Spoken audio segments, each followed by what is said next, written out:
সন্তান আল্লাহ তাআলার পক্ষ থেকে এক বিশেষ নিয়ামত। এই নিয়ামতের মর্ম শুধুমাত্র তারাই বুঝে যাদের ঘরে সন্তান নেই। রাসূল সাল্লাল্লাহু আলাইহি ওয়াসাল্লাম আমাদের সন্তানদেরকে উত্তমভাবে প্রতিপালন করতে বলেছেন এবং তাদেরকে উত্তম শিক্ষায় শিক্ষিত করতে বলেছেন। কেননা একজন নেক সন্তান হলো বাবা মায়ের জন্য পৃথিবীতে রেখে যাওয়া সর্বোত্তম সাদাকা। রাসূল সাল্লাল্লাহু আলাইহি ওয়াসাল্লাম বলেছেন, মৃত্যুর পরেও মানুষের যে আমলগুলো চলমান থাকবে তার মধ্য হতে অন্যতম একটি হলো ওয়ালাদুন সালিহুন ইয়াদউ লাহ, সেই নেক সন্তান, যেই সন্তান বাবা মায়ের মৃত্যুর পরে তাদের জন্য দোয়া করবে। প্রিয় বাবা মায়েরা, আপনারা কি দুনিয়াতে এমন কোনো নেক সন্তান রেখে যাচ্ছেন যারা আপনাদের মৃত্যুর পর নামাজ পড়ে আপনাদের জন্য দোয়া করবে, যারা আপনাদের মৃত্যুর পর আপনাদের জন্য দান সাদাকা করবে? আপনারা কি এমন কোনো আল্লাহভীরু সন্তান রেখে যাচ্ছেন যারা আপনাদের মৃত্যুর পর আপনাদের মাগফিরাতের জন্য প্রভুর দরবারে কাকুতি মিনতি করবে, যারা আকাশের দিকে দুহাত তুলে চোখের পানি ছেড়ে দিয়ে বলবে, রব্বির হামহুমা কামা রব্বায়ানি সাগীরা, হে আমার প্রতিপালক, আপনি আমার বাবা মায়ের প্রতি অনুগ্রহ করুন যেভাবে শিশুকালে তারা আমার উপর অনুগ্রহ করেছিল। প্রিয় বাবা মায়েরা, আপনারা যদি একজন নেক সন্তান গঠন করতে পারেন তাহলে সেই সন্তানের সকল নেক আমল আপনার আমল নামায়ও লিপিবদ্ধ হবে। আপনার মৃত্যুর পরেও আপনার নেক আমল বন্ধ হবে না। আপনার সন্তান জীবনে যত ওয়াক্ত নামাজ পড়বে, যত পরিমাণ দান সাদাকা করবে, যতগুলো রোজা রাখবে, যতবার হজ করবে, যত ভালো কাজ করবে, সকল ভালো কাজের সমপরিমাণ সওয়াব আপনার আমল নামায়ও লিপিবদ্ধ হবে। কেননা আপনারাই তো আপনাদের সন্তানদের উত্তমভাবে প্রতিপালন করেছেন, তাদেরকে দ্বীনের পথে চলতে শিখিয়েছেন। আল্লাহ তাআলা পবিত্র কালামে মাজিদে ঈমানদারদের লক্ষ্য করে বলেন, ইয়া আইয়ুহাল্লাযীনা আমানু কু আনফুসাকুম ওয়া আহলিকুম নারা, হে ঈমানদারগণ, তোমরা নিজেরা জাহান্নামের আগুন থেকে বাঁচো এবং তোমাদের পরিবার পরিজনদের জাহান্নামের আগুন থেকে বাঁচাও।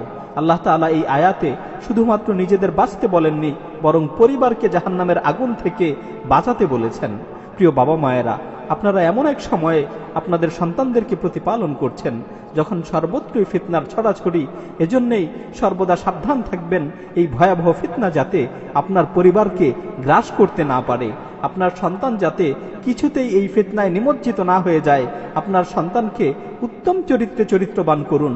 আপনার সন্তানকে সর্বদা সদাচার শিক্ষা দিন, সর্বদা তাকে ভালো কাজে সহায়তা করুন এবং খারাপ কাজ থেকে বিরত রাখুন।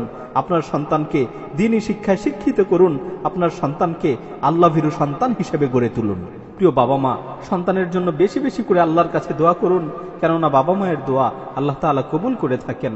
আপনার সন্তানের জন্য হালাল রিজিকের ব্যবস্থা করুন, তাদেরকে কখনোই হারাম রিজিক খাওয়াবেন না, কেননা হালাল রিজিক অন্তরকে পুত পবিত্র রাখে আর হারাম রিজিক নিজের অজান্তেই অন্তরকে মেরে ফেলে।